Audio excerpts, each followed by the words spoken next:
Hello everyone. Today we talk about how to fix the app of Moovit. We go to settings. Then we click on apps. After that we search the app Moovit and we click.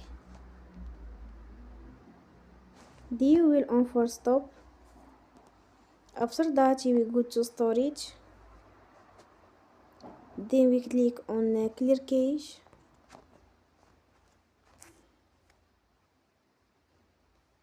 You will go to Play Store and you will update your app. Don't forget to support us by like and subscribe.